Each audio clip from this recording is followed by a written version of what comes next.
ketika api itu menyala, siapa yang tahan untuk berdiri di hadapan Tuhan?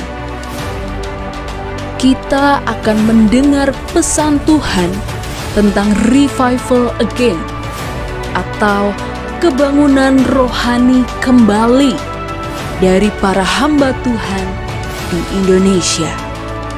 Program ini dapat Anda saksikan melalui channel YouTube Makan Netizen.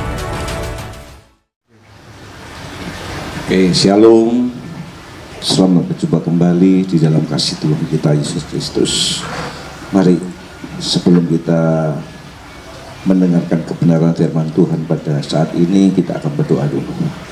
Bapa dalam surga, kami bersyukur kepada Tuhan kalau hari ini kami boleh bersama-sama ketemu, terlebih kami akan belajar kebenaran firman-Mu. Urapi kami, urapi hamba-Mu yang akan menyampaikan kebenaran firman-Mu, sehingga kami boleh semakin mengerti kehendak Allah kehidupan kami, dan hidup kami semakin berkati. Setiap peralatan yang kami pakai, Tuhan menguduskan dan memberkati, dan apa yang hamba sampaikan berkenan kepada Tuhan, dan Tuhan dipermuliakan. Kami akan belajar firman-Mu pada saat ini dalam nama Bapa, Putra dan Roh Kudus, di dalam nama Tuhan Yesus Kristus. Haleluya, amin. Oke, Bapak Ibu sekalian yang sekasih dalam Yesus Kristus, saya akan menyampaikan kebenaran firman Tuhan. Kita akan langsung buka dalam kitab Pengkhotbah pasal yang kelima di ayat yang pertama. Pengkhotbah pasal yang kelima di ayat pertama mengatakan, jagalah langkahmu kalau engkau berjalan ke rumah Allah. Menghampiri untuk mendengar adalah lebih baik daripada mempersembahkan korban yang dilakukan oleh orang-orang bodoh, karena mereka tidak tahu bahwa mereka berbuat jahat. Perhatikan dengan seksama di sini, ternyata kalau kita datang di dalam rumah Tuhan, mendengar, artinya kita ini beribadah kepada Tuhan dengan sungguh-sungguh. Konsentrasi kita tertuju kepada Allah dalam nama Yesus, itu yang berkenan. Jadi yang lebih banyak berbicara adalah Allah kepada kita, bukan kita yang selalu sibuk di dalam pelayanan. Seperti dikatakan di sini, menghampiri untuk mendengar lebih baik daripada mempersembahkan korban. Jadi ternyata ibadah itu yang dicari Tuhan, ibadah itu yang berkenan kepada Tuhan. Makanya saudara, di dalam kehidupan ini kita akan lebih hati-hati. Ternyata Allah itu lebih memperhatikan sikap kita di dalam kita beribadah. Konsentrasi pikiran kita tertuju kepada siapa? Kepada teman, kepada pelayanan, kepada musik, kepada apapun yang sedang kita kerjakan. Tuhan lebih senang kalau kita dalam beribadah itu mendengar apa yang dikatakan Tuhan di dalam kehidupan kita. Nah, inilah yang seringkali kita abaikan. Kita berpikiran kalau saya sudah pelayanan, saya sibuk di dalam pelayanan, saya sibuk di gereja, itu menyenangkan hati Tuhan. Ternyata salah, ya, ternyata salah. Tuhan lebih senang kalau kita ini mendengar apa yang dikatakan Tuhan. Maka kalau orang mendengar firman, ya, orang itu memperhatikan cinta kepada Tuhan, dia tanpa disuruh akan melayani. Ya, sebab itu perhatikan, orang yang melayani belum dia cinta sama Tuhan. Ya, karena bisa profesi maka dia melayani. Tapi kalau orang yang benar-benar mencintai Tuhan, hormat kepada Tuhan, maka dia pasti melayani. Nah, sebab itu mari kita akan perhatikan di dalam hidup ini supaya saudara dan saya tidak salah, ya, salah di dalam kita ini beribadah. Ya, sebab itu apapun profesi kita di gereja sebagai hamba Tuhan, pelayan Tuhan, pemimpin pujian, pemain musik, sudah perhatikan, walaupun kita melayani, Tuhan pun kepingin kita mendengar, ya, kita nurut perintahnya Tuhan.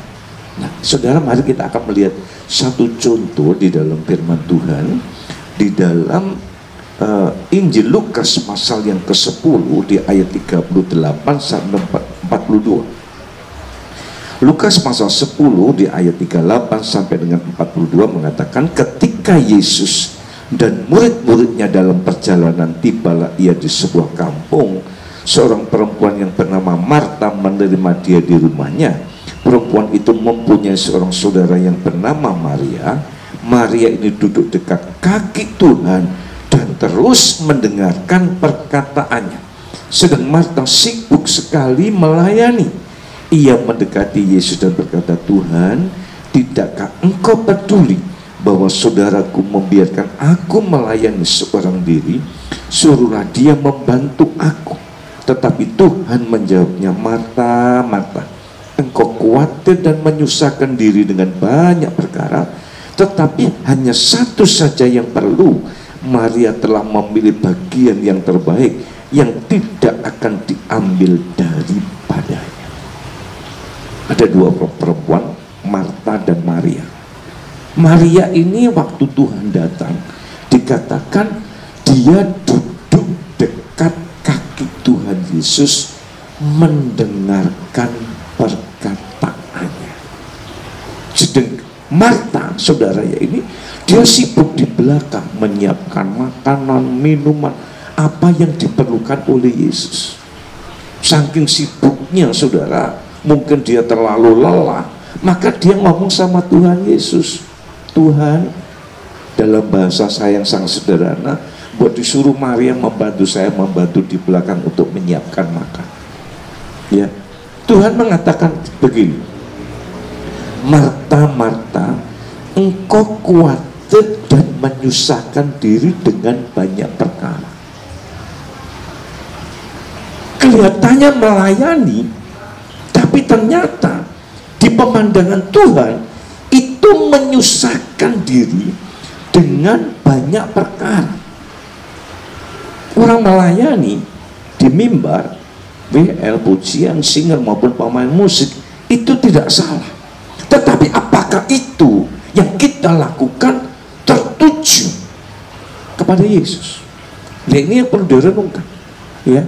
Maka Tuhan mengatakan, Marta, engkau menyusahkan dirimu. Tetapi Maria ini dikatakan, tetapi hanya satu saja yang perlu. Maria telah memilih bagian yang terbaik, yang tidak akan diambil daripadanya. Ternyata sikap mendengar, sikap duduk di bawah kaki Yesus, itu yang lebih berkenan daripada sibuk di pelayanan.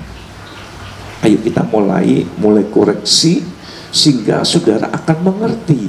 Apakah saya tidak boleh melayani? Boleh, boleh, ya. Tetapi apakah pelayanan itu ditujukan kepada Yesus? Apakah karena profesi? Ya, jangan karena profesi maka kita melakukan hal itu, dan ternyata itu tidak berkenan. Ya, yang ditunggu Tuhan, yang dicari Tuhan, kita duduk di bawah kakinya, menyembah, mendengarkan firman. Itu lebih tinggi nilainya daripada saudara sibuk. Banyak kali ada orang yang beribadah di dalam gereja, ya, kelihatannya beribadah, tetapi dia membuka HP-nya bukan untuk membaca Alkitab, tetapi mainan game, ada yang buka Facebook-nya, ada yang buka WA. Itu bukan ibadah, itu bukan persembahan, ya, itu yang tidak berkenan. Nah, saudara perhatikan dalam Roma pasal 12:1 mengatakan, ibadah yang sejati, yang benar, mempersembahkan tubuh, dikatakan apa? Yang hidup, kudus, dan yang berkenan kepada Allah. Itu ibadah yang sebenar, ibadah yang sungguh-sungguh, itu persembahan yang hidup. Makanya pada waktu mendengar firman, perhatikan, benarkah konsentrasi kita, pikiran kita tertuju kepada pembawa khotbah, sehingga kita tidak terganggu, ya, Tapi kalau masih mainan HP, boleh buka Facebooknya, WA-nya, atau mungkin Instagramnya, macam-macam, saudara, engkau belum ibadah, dan itu tidak berkenan. Nah saudara, di dalam hidup ini kita mesti hati-hati. Ada yang berkata demikian, kalau begitu saya tidak perlu datang pada waktu pujian, saya akan duduk untuk mendengar firman Tuhan. Saudara, perhatikan dengan sesama, banyak orang yang punya berpikiran yang paling penting firman, pujian tidak. Ada lagi yang lebih hebat lagi, pujian hebat, firman tidak. Saudara, menyembah, mengagungkan, memuliakan Allah itu untuk roh kita, kebutuhan roh kita. Di saat kita menyembah kepada Tuhan, disitulah transfer hubungan roh kita dengan rohnya Allah. Mendengar firman itu untuk kebutuhan pikiran kita, kebutuhan jiwa kita, ya. Itu satu paket yang tidak bisa dilepaskan. Makanya jiwa dan roh itu menjadi satu. Roh itu kebutuhannya apa? Ketemu dengan Tuhan. Jiwa itu apa? Diisi dengan firman. Dengan diisi dengan firman, maka apa yang kita lakukan itu pasti sesuai dengan firman. Kekuatan untuk melakukan firman itu hanya karena kekuatan Tuhan. Maka di saat engkau menyembah, ketemu dengan Tuhan, maka disitulah pertemuan antara roh kita dengan rohnya Tuhan. Ini yang dicari. Dalam kitab Kejadian dikatakan Tuhan selalu datang untuk ketemu dengan Adam dan Hawa. Apa yang dilakukan? Dialog, percakapan, cerita. Itu yang dicari Tuhan, ya. Makanya dalam hidup ini, kalau kita mengerti betapa Tuhan itu rindunya kepada kita, maka dia melakukan segalanya. Kenapa? Dulunya Allah dengan Adam dan Hawa itu begitu akrabnya, ya, begitu akrabnya. Maka karena dosa pisah. Nah, untuk mengembalikan ini loh, Tuhan berupaya dengan kekuatannya untuk mengembalikan kembali, ya, kondisi kita seperti Adam dan Hawa yang sebelum jatuh di dalam dosa. Maka firman Tuhan pada saat ini yang kita dengar ini, supaya di dalam kita beribadah, kita yang sedang dibentuk, mengubah pola pikir kita supaya kita bisa sama seperti Yesus. Allah ingatkan, ya, mendengar itu lebih baik daripada mempersembahkan kurban. Kalau gitu saya tidak usah bayar perpuluhan, saya tidak bisa membayar persembahan. Saudara, perpuluhan dan persembahan itu tindakan orang yang percaya, orang yang cinta dan percaya sama Tuhan. Tanpa diperintah itu perpuluhan dan persembahan pasti diberi, ya. Sebab itu sebenarnya persembahan itu kalau kita renungkan, Tuhan tidak butuh kok. Hanya Tuhan perintahkan, taat enggak. Maka orang yang mengembalikan persepuluhan dan memberikan persembahan adalah tindakan orang percaya. Untuk percaya mesti berada di kaki Yesus.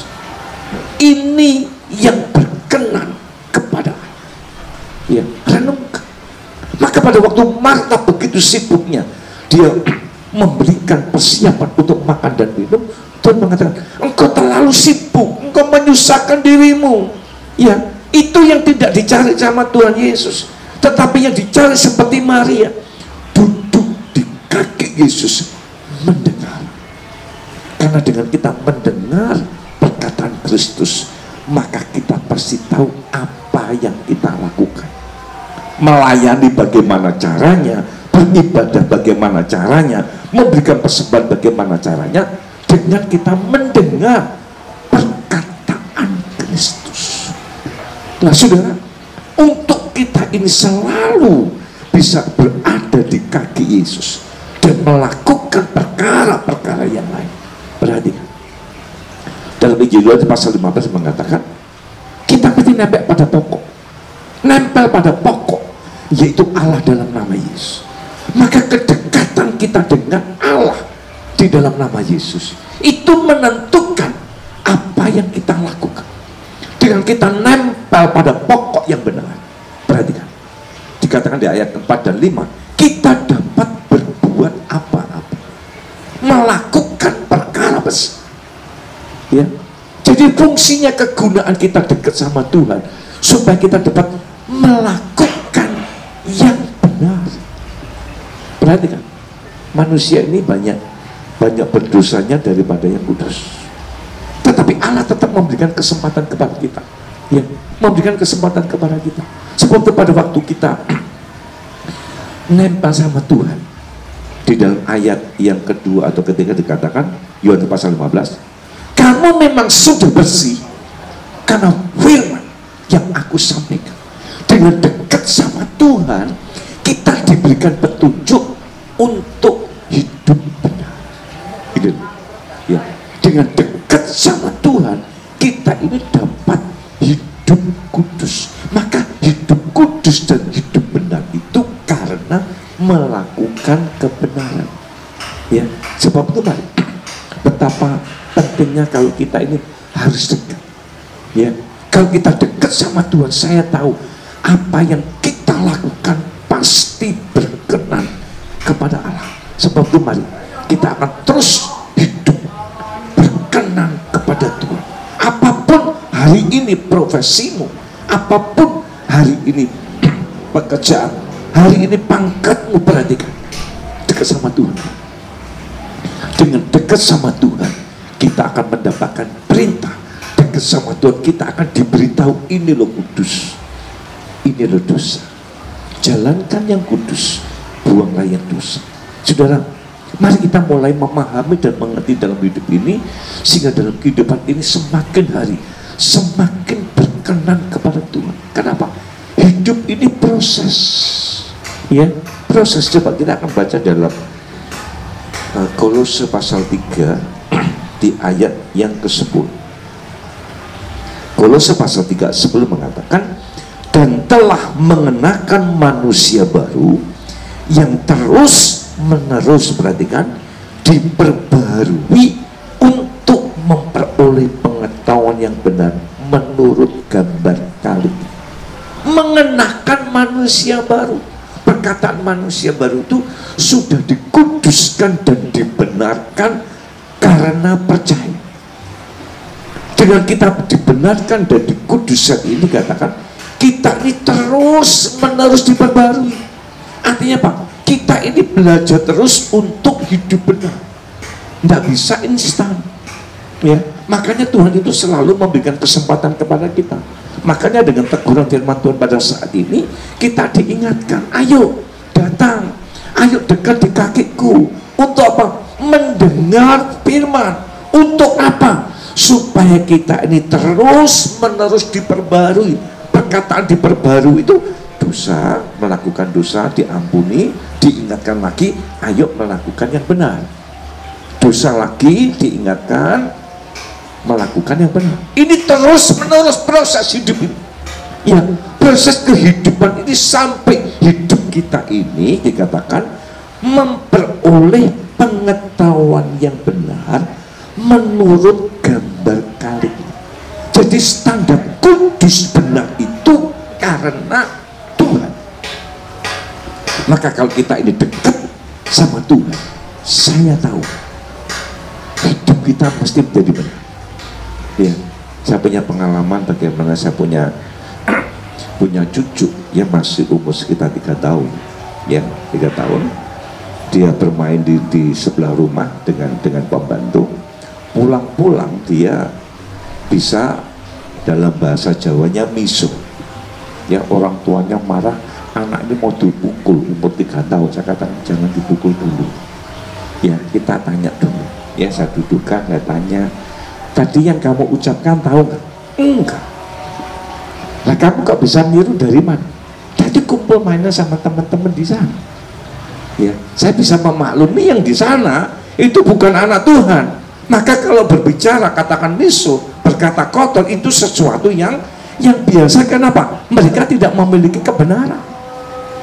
Ya, saya katakan mulai hari ini tidak boleh mengulang itu dosa.